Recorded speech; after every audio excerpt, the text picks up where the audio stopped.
Hi guys, మీరు చూస్తున్నారు RK career point YouTube channel. Friends, ఈ వీడియోలో ప్రముఖ దినపత్రికల్లో వచ్చినటువంటి తెలంగాణ రాష్ట్రంలోని ముఖ్యమైన ఉద్యోగ వార్తలు అండ్ అలాగే ఈ రోజుకి సంబంధించినటువంటి ఇంపార్టెంట్ కరెంట్ అఫైర్స్ అప్డేట్స్ అయితే ఉన్నాయి. చాలా ముఖ్యమైన కరెంట్ అఫైర్స్ అప్డేట్స్ ఉన్నాయి. వీడియోని చివరి వరకు చూసినట్లయితే మీకు పూర్తిగా వివరాలన్నీ కూడా తెలుస్తాయి.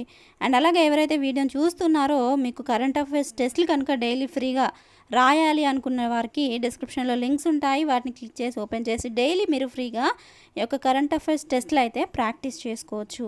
అండ్ అలాగే ఈ యొక్క కరెంట్ అఫైర్స్కి సంబంధించినటువంటి పీడిఎఫ్ లింక్ కూడా కావాలనుకున్న వారు కామెంట్ చేస్తే డైరెక్ట్గా మీకు ఈ యొక్క పీడిఎఫ్ అయితే సెండ్ చేయడము జరుగుతుంది.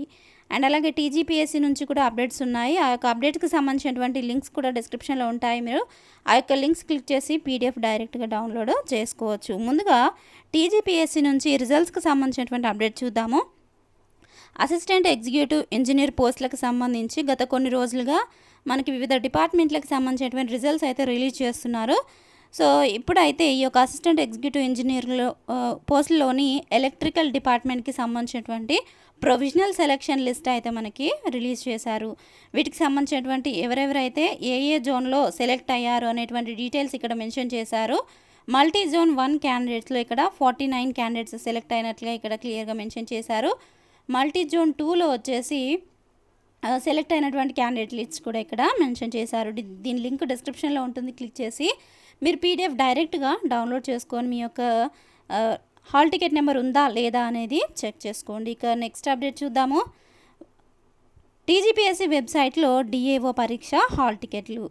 డివిజనల్ అకౌంట్స్ ఆఫీసర్ గ్రేడ్ 2 పోస్టుల భర్తీకి ఈ నెల 30 నుంచి జూలై 4 వరకు నిర్వహించే పరీక్షలకు హాల్ టికెట్లు టీజీపీఎస్సీ వెబ్సైట్లో అందుబాటులో ఉన్నాయి. అండ్ ఇక నెక్స్ట్ అప్డేట్ చూసినట్లయితే ఖాళీల భర్తీకి బ్రేక్. శానిటేషన్ విభాగంలో ఖాళీలు 1000కి పైనే. చార్మినార్ జోన్లో రహస్యంగా నియామకాలు. జిహెచ్ఎంసీలో ఖాళీ అవుతున్న అవుట్సోర్సింగ్ పర్మనెంట్ పోస్టులలో ఇక భర్తీలు ఉండవు. దీనికి జిహెచ్ఎంసీ ఆర్థిక సంక్షోభము తీవ్ర రూపం దాల్చడమే ప్రధాన కారణంగా చెప్పుకోవచ్చు. ఖాళీ పోస్టులను తన అనుమతి లేనిదే భర్తీ చేయరాదంటూ ఇటీవలే బదిలీ అయిన కమిషనర్ రొనాల్డ్ రోస్ అధికారులకు మౌఖిక ఆదేశాలు జారీ చేసినట్లు సమాచారము. వివిధ కారణాలతో మృతి చెందిన ఉద్యోగి స్థానంలో ఆయన కుటుంబ సభ్యులకు ఉద్యోగం కల్పిస్తూ చేపట్టాల్సిన కారుణ్య నియామకాలకు కూడా బ్రేక్ పడినట్లు తెలిసింది.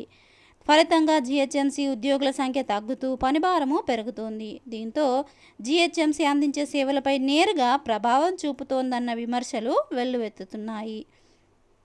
అమలుకు నోచుకొని సర్కారు ఉత్తర్వులు. జిహెచ్ఎంసీలోని సుమారు 30 విభాగాల్లో ప్రస్తుతము సుమారు 30,000 మంది పర్మనెంట్ అవుట్సోర్సింగ్ కార్మికులు ఉద్యోగులు ఉన్నారు. కారుణ్య నియామకాలను అవుట్సోర్స్ ఉద్యోగులకు కూడా వర్తింపజేసేలా 2017లో సర్కారు ఉత్తర్వులు జారీ చేసినా కూడా వాటిని కూడా అమలు చేయడం లేదన్న విమర్శలు అయితే వెల్లువెత్తుతున్నాయి. ఇక నెక్స్ట్ అప్డేట్ చూసినట్లయితే నిరుద్యోగులు కుతకుత. ఉద్యోగాల కోసము ఉద్యమాలు. వికారాబాద్లో సీఎం రేవంత్ రెడ్డి దిష్టిబొమ్మ దహనము. త్వరలో ముట్టడి కార్యక్రమాలు. దీక్షలు. జిల్లాల వారీగా నిరుద్యోగ కమిటీలకు సన్నాహాలు. జూలై మొదటి వారంలో మరో భారీ దీక్షలకు ప్రణాళికలు. రాష్ట్రంలో ఉద్యోగాలు ఇస్తామని హామీనిచ్చి మాట మార్చినటువంటి కాంగ్రెస్ ప్రభుత్వంపై నిరుద్యోగులు కుతకుతలాడుతున్నారు. రాష్ట్ర వ్యాప్తంగా ఉద్యమ బాట పట్టారు. ధర్నాలు, ఆమరణ నిరాహార దీక్షలు, టీజీపీఎస్సీ ముట్టడి వంటి నిరసన కార్యక్రమాలు చేపడుతున్నారు. గ్రూప్ 1లో 1:100 నిష్పత్తి ప్రకారము మెయిన్స్కు ఎంపిక చేయాలని, గ్రూప్ 2, గ్రూప్ 3 డిఎస్సిలో ఖాళీల సంఖ్య పెంచాలని, జీవో 46 రద్దు, గురుకులాల్లో రిలిక్విష్మెంట్ అమలుకు 2 రోజులుగా గాంధీ దవాఖానాలో నిరుద్యోగి మోతీలాల్ నాయక్ ఆమరణ నిరాహార దీక్ష కొనసాగిస్తున్నారు. మద్దతుగా వేలాది మంది నిరుద్యోగులు ముందుకొస్తున్నారు.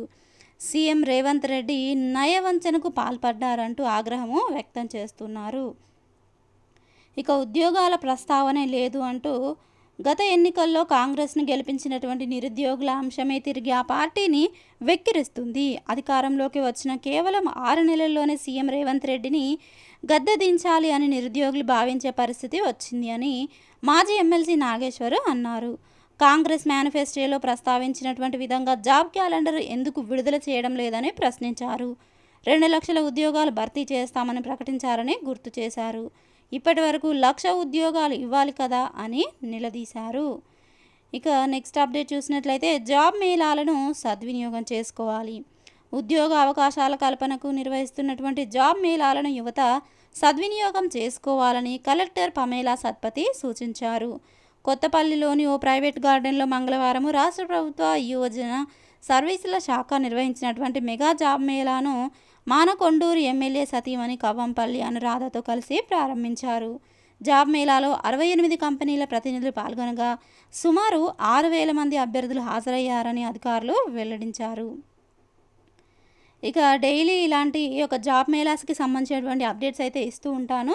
మీ యొక్క జిల్లాలో కానీ లేదంటే మీ యొక్క ప్రాంతంలో కానీ జరిగేటువంటి ఈ యొక్క జాబ్ మేళాలకు సంబంధించిన అప్డేట్స్ కోసం కూడా మన ఛానల్ని డైలీ ఫాలో అవుతుండండి. ఇక నెక్స్ట్ అప్డేట్ చూసినట్లయితే మైసూర్లోని రీజనల్ ఇన్స్టిట్యూట్ ఆఫ్ ఎడ్యుకేషన్లో కాంట్రాక్ట్ ప్రాతిపదికన పోస్టుల భర్తీకి ప్రకటన అయితే విడుదల చేశారు. Assistant professor, pre primary teacher, PGT, laboratory assistant, computer assistant పోస్టులు అయితే ఉన్నాయి. వీటిలో మొత్తం 20 ఖాళీలు ఉన్నాయి. ఇక సబ్జెక్టులు physics, maths, zoology, IT, English తదితరాలు అయితే ఉన్నాయి. ఇంటర్వ్యూ ద్వారా ఎంపిక ఉంటుంది. ఇంటర్వ్యూ తేదీలు జూలై 1, 2, 3. పూర్తి వివరాలకు www.raimysore.ac.in వెబ్సైట్ని విజిట్ చేయండి. ఇక నెక్స్ట్ అప్డేట్ చూద్దాము. నేషనల్ హైవేస్ అథారిటీ ఆఫ్ ఇండియాలో కాంట్రాక్ట్ ప్రాతిపదికన ఖాళీల భర్తీకి ప్రకటన విడుదలైంది. వీటిలో మొత్తం 38 ఖాళీలు ఉండగా principal, DPR expert, traffic expert, bridge expert, tunnel expert తదితరాలు అయితే ఉన్నాయి. దరఖాస్తు ఆన్లైన్లో చేసుకోవచ్చు. చివరి తేదీ జూలై 18. పూర్తి వివరాలకు www.nhai.gov.in వెబ్సైట్ని విజిట్ చేయండి. ఇక next important current affairs updates చూద్దాము. చరిత్ర సృష్టించిన చాంగే 6. చంద్రుని ఆవలి భాగము మట్టి నమూనాలతో భూమికి తిరిగి వచ్చిన చైనా లూనార్ ప్రోబ్. ఇక మరిన్ని వివరాలు చూద్దాము.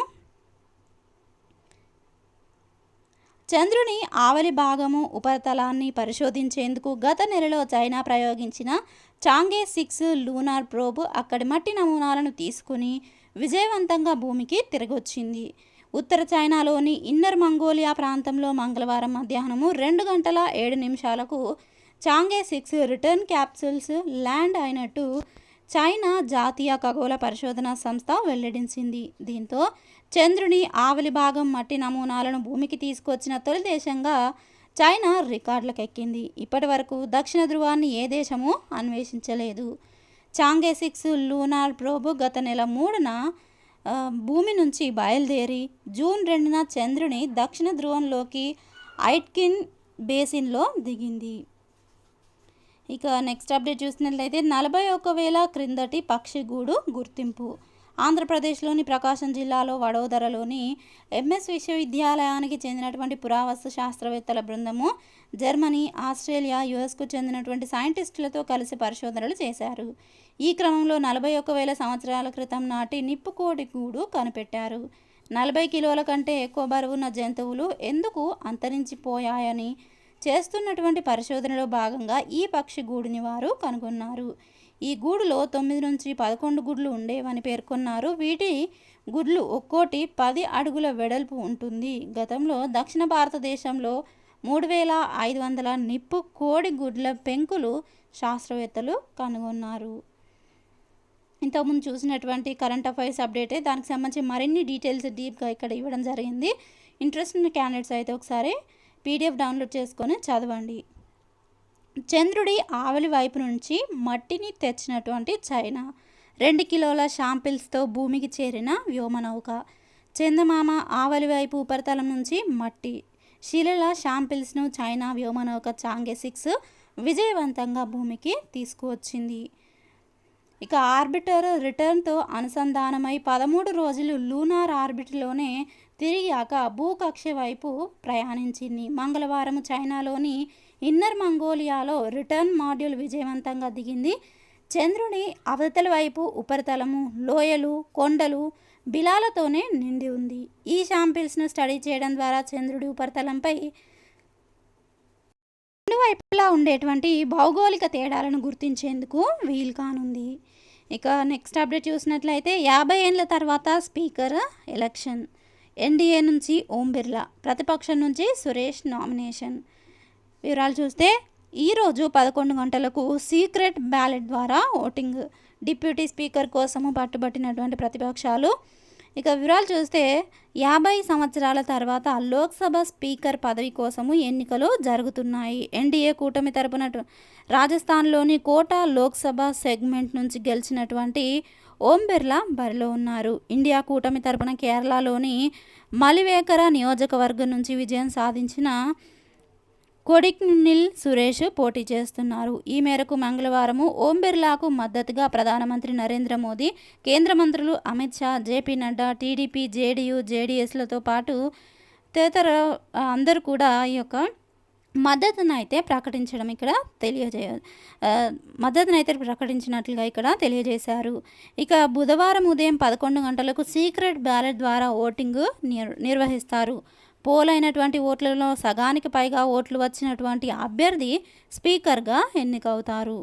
స్పీకర్ పదవిని ఏకగ్రీవం చేసేందుకు ఎన్డీఏ ప్రభుత్వం ప్రయత్నించిన అపోజిషన్ పార్టీలతో ఏకాభిప్రాయము కుదరలేదు. ఇక దీనికి సంబంధించి ఎవరు ఎన్నికవుతారో అనేటువంటి డీటెయిల్స్ రేపైతే చూద్దాము. ఇక మరొక అప్డేట్ చూద్దాము. పుష్పక్ ప్రయోగము విజయవంతము. కర్ణాటక రాష్ట్రం చిత్రదుర్గలోని ఏరోనాటికల్ టెస్ట్ రేంజ్ నుంచి ఇస్రో నిర్వహించిన పునర్వినియోగ వాహక నౌక పుష్పక్ ప్రయోగము 3వసారి విజయవంతమైంది. స్వదేశీ స్పేస్ షటిల్గా పిలిచే ఈ వాహక నౌక ప్రయోగాన్ని ఈసారి మరింత కఠిన పరిస్థితుల్లో నిర్వహించింది.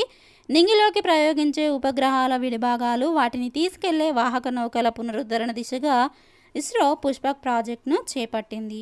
ఈ ప్రయోగము రీయూజబుల్ లాంచ్ వెహికల్ అభివృద్ధికి అవసరమైనటువంటి కీలక సాంకేతిక పరిజ్ఞానాన్ని పొందడంలో ఇస్రో నైపుణ్యాన్ని మరోసారి చాటి చెప్పింది.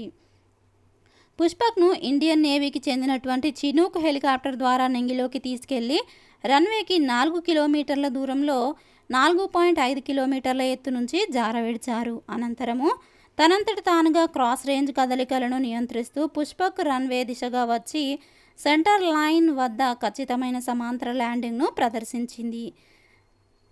అండ్ ఇక నెక్స్ట్ కరెంట్ అఫైర్స్ చూద్దాము. చరిత్రలో తొలిసారిగా గుప్త్ పర్వతము అధిరోహించాం. పశ్చిమ బెంగాల్ పర్వతారోహకుల క్లబ్ వెల్లడి. వివరాలు చూస్తే హిమాలయాల్లో ఇప్పటి వరకు ఎవరూ అధిరోహించని గుప్త్ పర్వతంపై 9 మందితో కూడినటువంటి తమ బృందము కాలు మోపిందని కోల్కతాకు చెందిన సోనార్పూర్ ఆరోహి పర్వతారోహకుల క్లబ్ ప్రకటించింది. హిమాచల్ ప్రదేశ్లోని లాహోర్ జిల్లా పీర్ పంజాల్ పర్వత సానువుల్లో ఈ పర్వత రాజము 5,988 మీటర్ల ఎత్తు ఉంది.